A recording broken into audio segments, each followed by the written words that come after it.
Well, hello everyone. Welcome.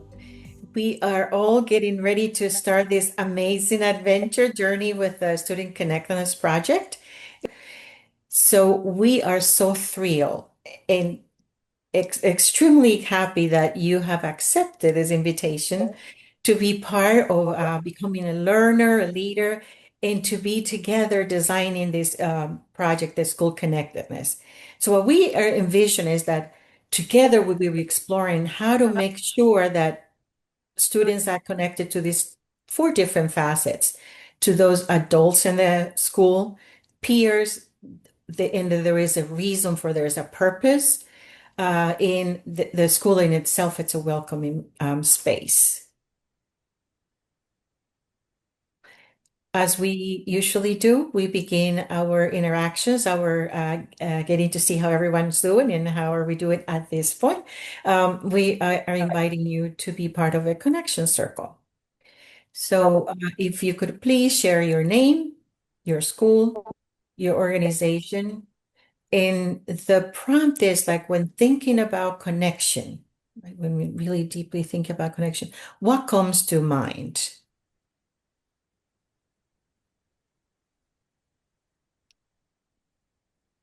And so I am going to model the connection circle. So Maria Waltmeyer, and I'm with the Everyone Graduate Center at Hopkins. And when I think about connection, the first thing that comes to mind for me is my connection to the ocean. That's what, when I close my eyes and I was connection to the ocean and everything that comes with it. And it resonated so much with me when I had the chance to live in the island of Guam because I was surrounded by the ocean. And so there is an expression that the Chamorros, which are the indigenous people of the island, used to say. It goes like this: "I tau tau tasi," which means I am from the ocean. I am the people of the sea, and all the different, like the entire culture of Chamorros surrounds the idea that the ocean is the most important, the most deep bond that they have with anything else. And with that, the folks that come along with that, right? Because they were amazing explorers, fishing, all those different things that bring people together, and they did that collectively. And so I think that's what I feel so very strong about my connection to the ocean and what I learned while I was in Guam. Who would like to go next? I will go next. Thank you, Leonora. Hello, my name is Lenora Harrell. I am an assistant principal at Aphrodite DuPont Middle School in Jacksonville, Florida. When thinking about connection, the word welcoming and relationship came to my mind. To build or to have connection, it must be inviting. We're thinking about the slide that you had before with adults and peers within an environment. It must be inviting so that we can get to that connection. Leonora, would you select the person that you would like to go next? Okay. Well, I have Michelle next to me. Hi, Miss Lenore. It's so good to see you. Good morning, everyone. My name is Michelle Starnes, and I am with the Everyone Graduate Center at Johns Hopkins. So happy to be here. When I think of connection, I have a very strong connection still to this day with my grandparents. And I lost both of my grandparents during 2020. And so for me, I still feel like their presence. I feel like this. Just this, I still want to please them. I want them to be proud of me. And I just have such a connection to the culture and to what they taught me, what they brought to our family, and kind of where I came from. So for me, that's kind of what it is, and just remembering who I am. And it's because of them and their sacrifices that I am able to sit here with you all today. So how about I pass it to, how about Kaylee?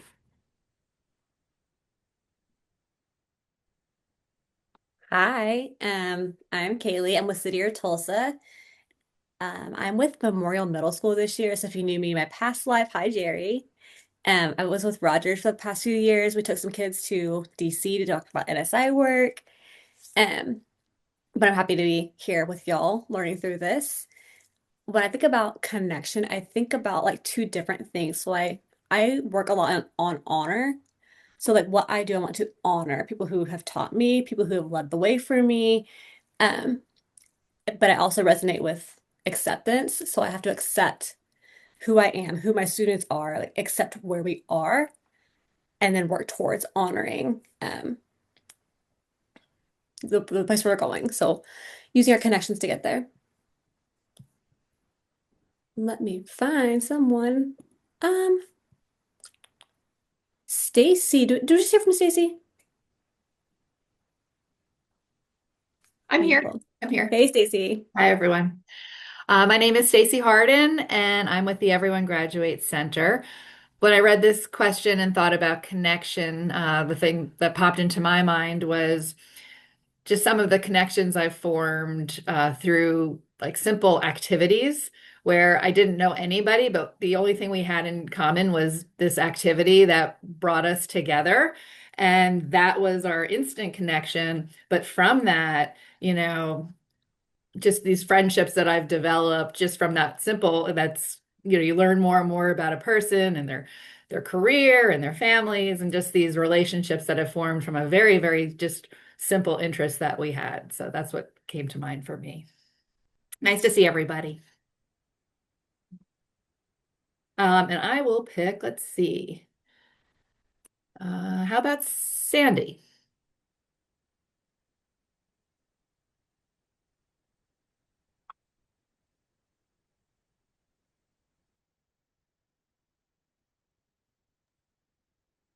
So I think Sandy sent us a message that said my current classroom means I can't participate Uh, verbally, but I'm listening like crazy. uh, Thank you, Sandy, for listening. So we okay, have to okay. pick someone else. All right, Jerry.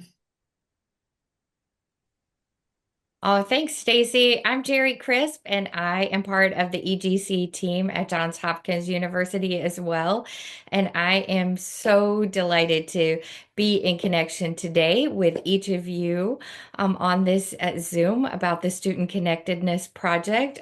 Beautiful, familiar faces that are with us. And Sandy, we are delighted to have you be a part of learning about this new journey and new explorations that we have. So we are so glad. We know that teachers are all the time in connection with their students, and you're trying to be in connection with us. So when I think about connection, I really think about being with others, that sense of being with others.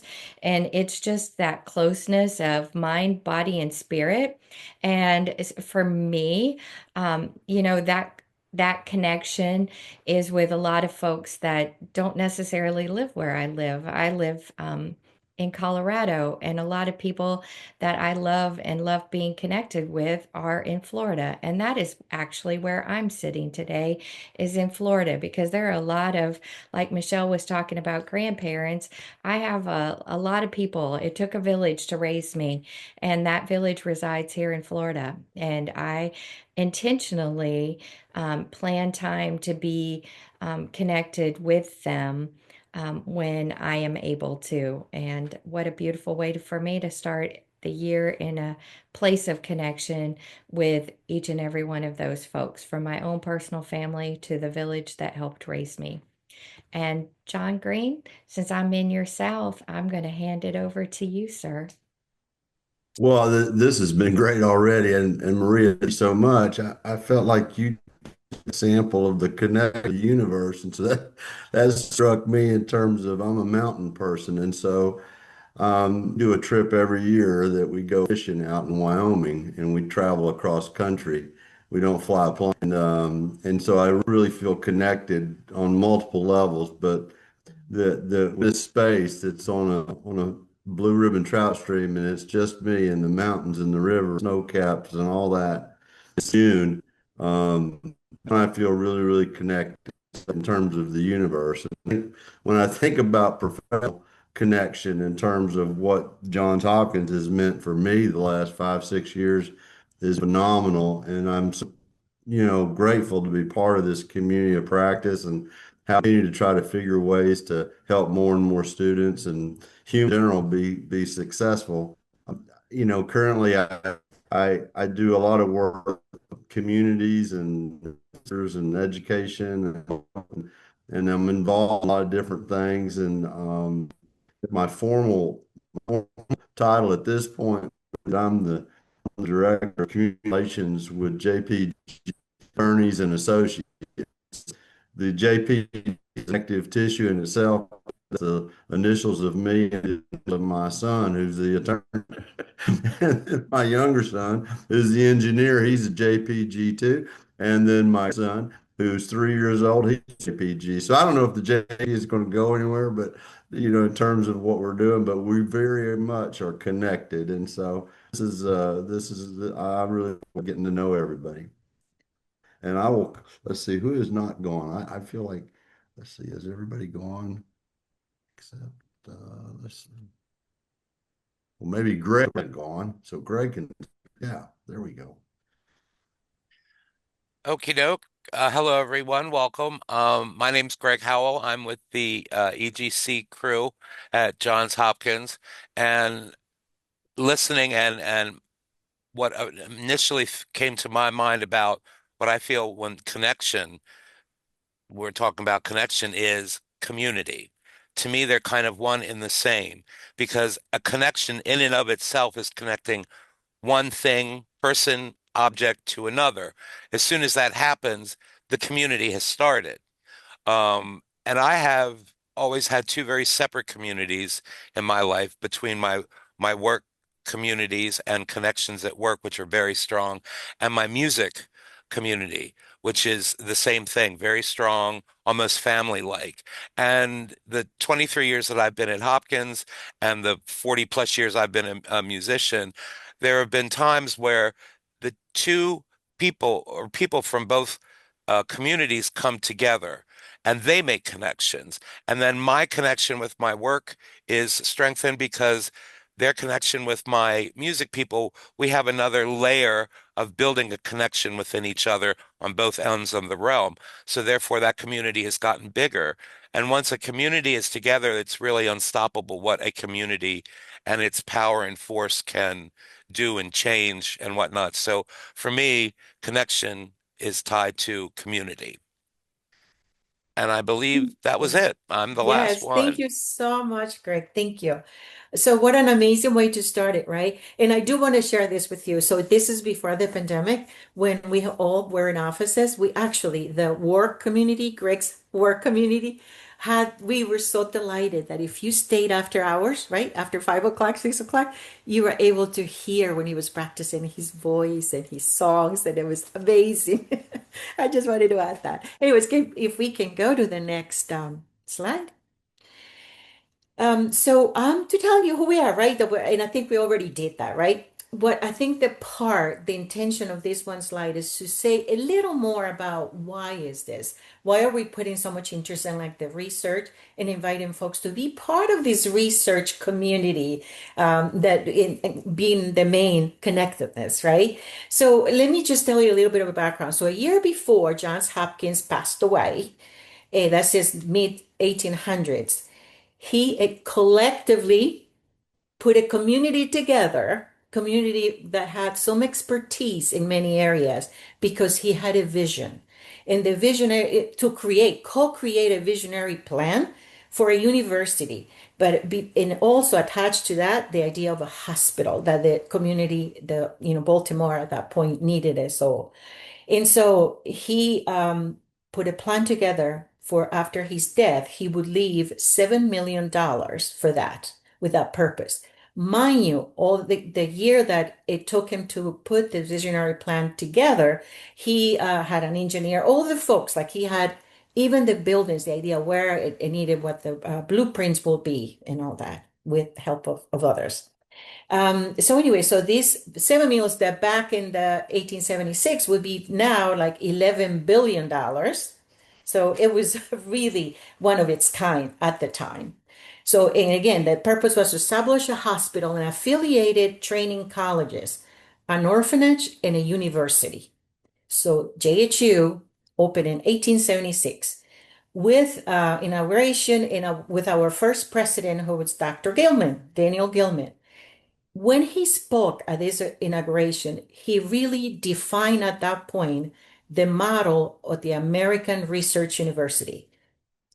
The mission he described remains the university's mission today. And here's what he said: to educate its students and cultivate their capacity for lifelong learning, to foster independent and original research, and to bring the benefits of discovery to the world.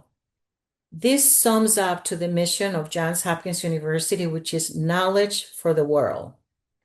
And so this is where we are about to embark right now, like how this connectedness that we find in perhaps many schools, but we haven't really uncovered, or some new things that we're going to be uncovering ourselves, we can bring it to the rest of the school districts, to the rest of the country, and perhaps the rest of the world.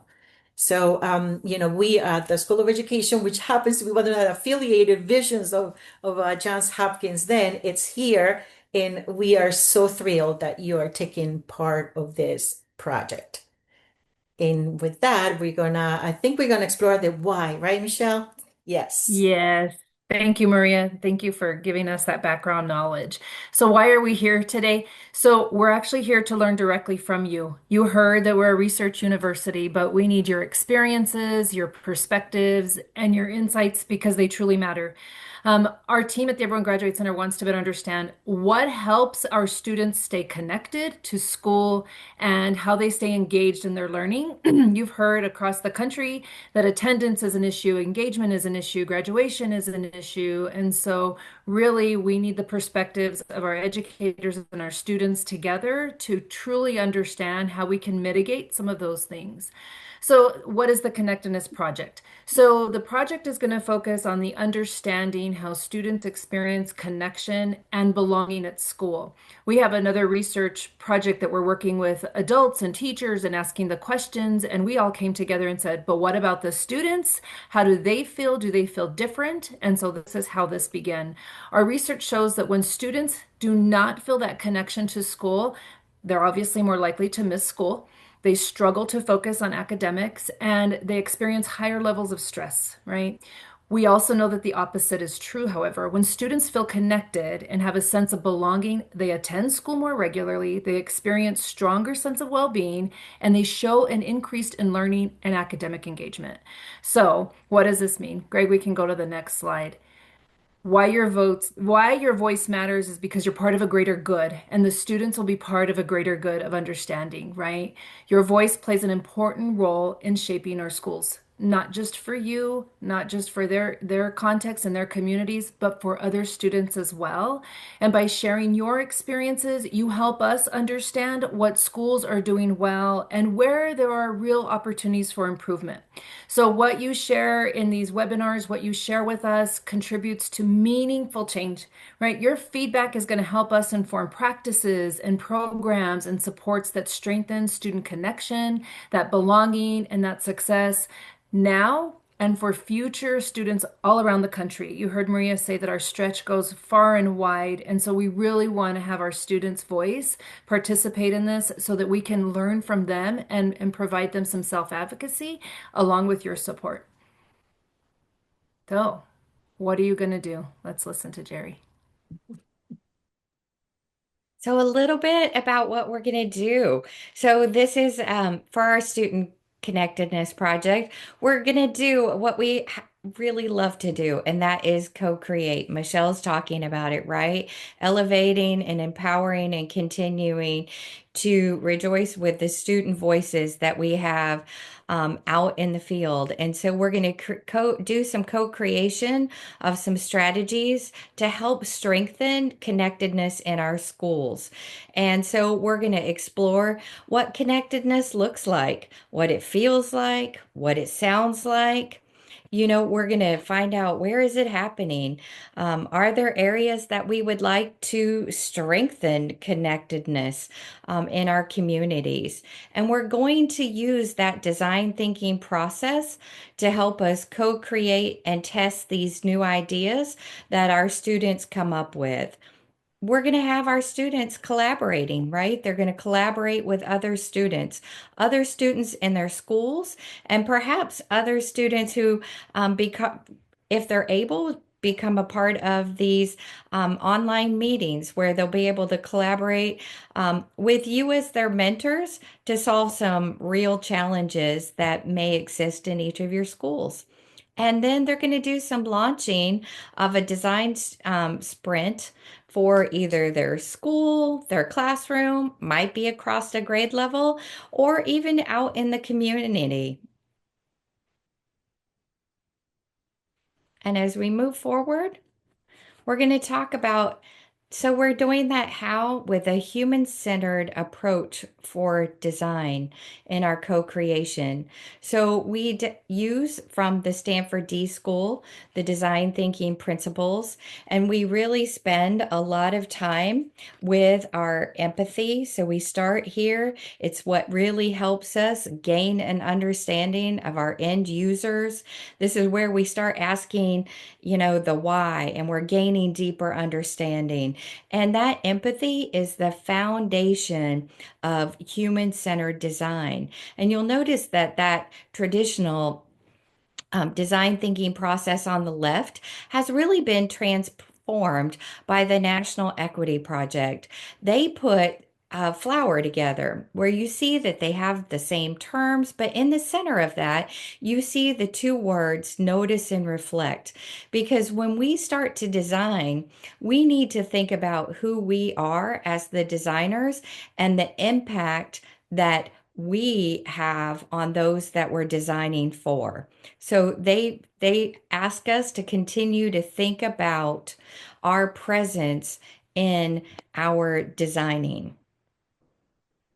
And then we're going to move to the next slide and learn just a little bit about each of our areas, our four connectedness components. And you'll see on this slide that we can be connected to adults. And connecting to adults is, you see the definition there, caring adults at school that can make a difference in our school experience. So for students, this is someone who cares about me. It could be lots of different adults at school. It does not have to be a teacher. It might be someone in the front office. It could be a coach, but it is a person or persons who really believe in the student that they're connected to. That student feels cared about as a person. They may even share some interests, some hobbies. And the next way for students to be connected is thinking about students being connected to their peers. And this is where students have supported friendships, where they really feel safe, they feel understood, and they feel encouraged by their peers. So it may be affinity groups for students on campus. It may be identity groups, wherever they have a circle of friends. And sometimes they find this circle of friends through sports. They find this through arts. You'll see many schools have developed a plethora of clubs and activities for students to join and be a part of. But that is those are places and spaces for students to be connected with others, to interact with others, spend time together. And then the third way for students to be connected to our schools is to be connected to a purpose. Students have this natural affinity for helping others. Sometimes we call this pro-social activities, where students might be engaged in tutoring, or maybe they're helping out in their community at a food bank, or they're involved in environmental or social justice projects. Michelle mentioned attendance. We found that in some of our project work with our students that they've been helping with attendance. They've been helping with agency and belonging in their schools, but connected to that sense of purpose. And then, Lenora, you mentioned this at the very beginning when we talked about connectedness. You talked about like really that welcoming, inviting place. And so school, that is where There are clear academic expectations for our students, as well as that environment for students to feel motivated and feel like that they belong. We heard that from Michelle, that those are things that we need in our schools. We need that sense of motivation, that engagement, students attending. So, is school a positive, supportive climate for our students? Are they accepted for who they are? Are they honored for their dignity and value and worth for showing up as their authentic selves, right? That school is a place of belonging for our students. And so when we hear Dr. Balfins talk about each of these four areas, a lot of times these aren't four separate areas, right? When students are connected to their peers, oftentimes, they might be engaged in some activities where they're connected to a purpose. Or if it feels like a welcoming environment, it could be because students are feeling connected to their peers or they're feeling connected to adults. And so we know that students need all four of these pieces of connection for them to really, for a school to be that place of success for our students. And one of the things that Dr. Bob really talks about is that connectedness is a universal student success strategy. So when our students have all four of these, or our schools have all four areas of connectedness, it's really a place of success for the adults as well as the students in our schools. And then we're going to move forward and hear from Maria about who's going to be participating potentially in this student connectedness project. And our dear Maria is on mute. So sorry. And for all the incredible journey to happen, we need students. They are the voice that count, right? So for us, like the students that will be they will be the leaders and creating strategies, coming up with amazing ideas because they always do. They have it. It's such a natural way for them, to see things and then they express their ideas. Says, how about this, Miss Starnes? How about this, Mr. Green, right? It just comes like that, so naturally. And then in that way, the teachers and counselors and any other staff that have continued to serve and guide and provide the resources, making sure that their voices, the student voices and their own voices are shaping the changes that will really make a difference. And and why it matters, right? So, we have learned that from our own experiences, from our own lived experiences. When we have at hand those caring adults, those supporting friends, those folks that really, really mean so much to us when we're engaged in activities and we're doing those activities in a place that our ideas, our strategies, anything that comes to my mind is welcome. And, then we are, definitely going to do our very best, right? So together, students can help us design schools where those connections will lead for them to be successful, for those adults to be successful as well, and where everyone in those places feel like they belong. And that takes us to the next one. So, and always as a big reminder, right? Our students, their voices have the power to shape those positive change that we're looking for and those changes that will impact everyone. So let's look at our project timeline. So we're here obviously today to our information session, and we'll have another information session this afternoon. And so this is the opportunity for you to start thinking like who should be part of this team, who do we recruit, how do we recruit, type of thing.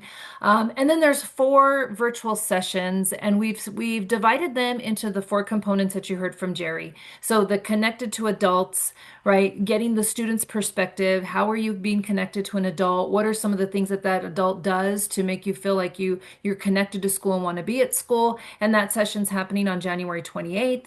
Then we have that connected to peers, how they feel like their sense of belonging with friends or clubs, those type of things. And then that's on February 11th. February 25th is that connected to purpose information session. Like, what does that look like? What are some schools already doing? How do we find areas that we can do this with limited or no resources, right? How do we do some of these things? And we can kind of co-create that together. And then connected to a welcoming place. That'll happen on March 11th. And for each of these virtual sessions, there'll be two sessions that you can participate in. So we try to, because we're vast and all over the nation trying to get some sweet spots for some of those times. Then we're going to offer, our team will offer on March 25th, some office hours if you have some ideas or you wanted to get some insight or you need some thought partnership. We're here for you. And may I just say, those of you who are sitting here, you have a long-standing relationship with us. You know that our team is open to support you along the way at any time. And you'll get our contact information to reach out to say, hey, we have this idea or we have this thought, or can you clarify? And we're happy to hop on a Zoom. We're happy to get on the phone, whatever you need from us. Our culinary project will happen on April 29th. Now, some of you have come to our Washington, D.C. showcases. This year, we're doing a virtual showcase, and so we'll have it on April 29th, where the students come together and say, hey, we tried this, and this is how it worked, or we're already doing this, and just kind of present and have an opportunity to share what they've done in their school or in their community with other schools across the nation, including nonprofits and other universities we'll invite, so the kids have that opportunity and just building that capacity for them to have an opportunity to showcase the work. So, what resources are we going to have, Jerry?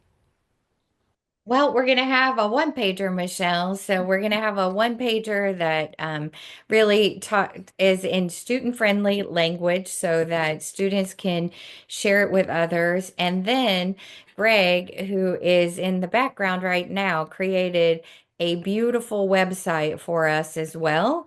And so it will be a place where we house these webinars so that we know that sometimes our times, like Michelle said, we try to do the best that we can, but sometimes folks aren't able to join us synchronously, but they're able to join us asynchronously. And we've had that happen in the past. And so some folks joined asynchronously, they followed along with their student design team, and then they joined us at the virtual showcase. We will say that one of the things, as Michelle was sharing that timeline with us, that we're kind of doing a deep dive as far as into each of those four areas of connectedness. But every time that we come together, we're going to be, working through the design process. So next, when we come together at the end of January, we're going to spend a little time talking about empathy and how to gain empathy with our end users. So that piece and part of it may feel very familiar for anyone who did participate in the showcase, our national redesign showcase, because we're going to go through those steps of the design thinking. We're just going to spend a little bit of time learning about the research and a little bit additionally about our four areas of connectedness, but that our teams are going to be able to go ahead and begin the process of designing their own project over the course of the next few months, along with learning about the four areas of connectedness. So we've got a website that'll keep everybody updated, as well as an informational flyer. And please feel free to share those with folks who were not able to join our Zoom today. We know that sometimes it's just a busy season, and we would love to have many folks join us. So thanks for that. And then we want to turn it over to you to ask, do you have any questions? So Lenora, John, Kaylee, and also Sandy, new to us, do you have some questions, knowing that this year will be slightly different with working in a virtual environment?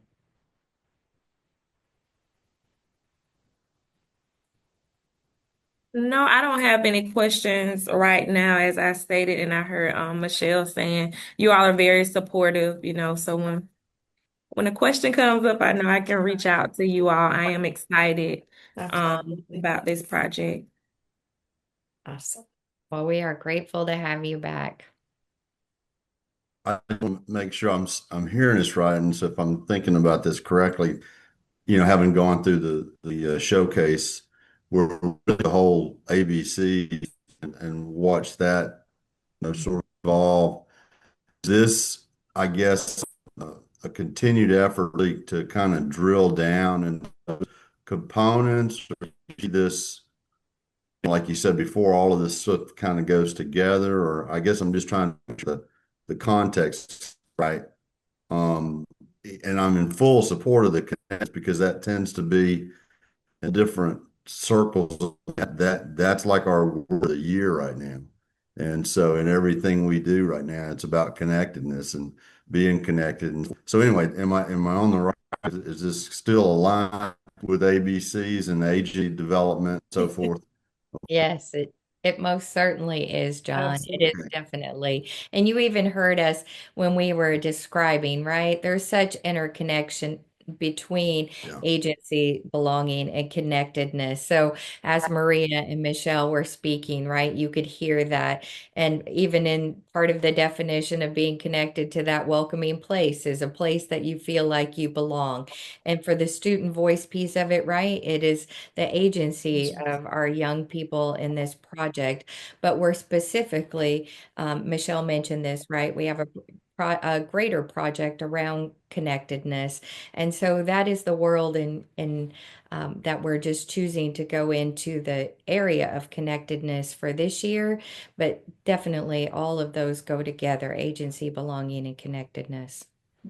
hmm And one thing I wanted to just also lend is that for all of the four components, right? If a school decides that, we really need to work on the welcoming space, we've got these other pieces, you feel free to just you work on that piece because we know that's a lot. And so however your school identifies or your students or whoever you decide to work with in the entity in which you represent, it's totally customized for you, right? And understanding your own context, again, your own resources, and you have the autonomy. We love that to be able to choose what you wanted to do.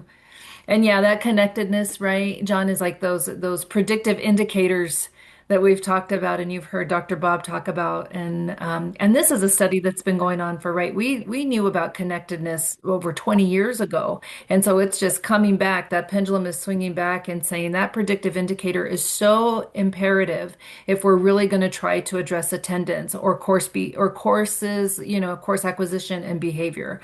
So, yep, just taking us back there. So we're really excited to hear about what your schools or the students that you work with feel like they need. The other question I have is at school, and I'm going somewhere with this. Are you looking at general from suburban, rural, or any specific context, or is it across? What's your thoughts? Across. Yeah. Okay. All right. Yep. And the reason I asked that question too is I had the great fortune last week to take the Teacher of the Year on a tour of our innovation schools and CTAE programs. And coming from a rural area to agriculture teacher, the one job for everything. And so, she made the comment, the rural areas have tremendous relationships, have the resources. And you get in the suburban, urban areas, and those places have great resources, but the relationships are siloed. Mm. So there's a different context in terms of how do you improve that space and that whole context of connectedness and welcoming, all those kind of things. And so I felt like, coming from her perspective was pretty valuable. So anyway, my spinning right now, as y'all know. And some of the folks, I apologize that come across where it's all out there because it kind of is. It's just Well, that. and feel free to use those one pagers for your students. So you'll see the one pagers. One is like in student friendly language, and another is if you need to like utilize it for your district or other adults or however you want to use it, or for parents, right? Totally up to you. You have the opportunity to utilize both of those for your recruitment or for more information for your community.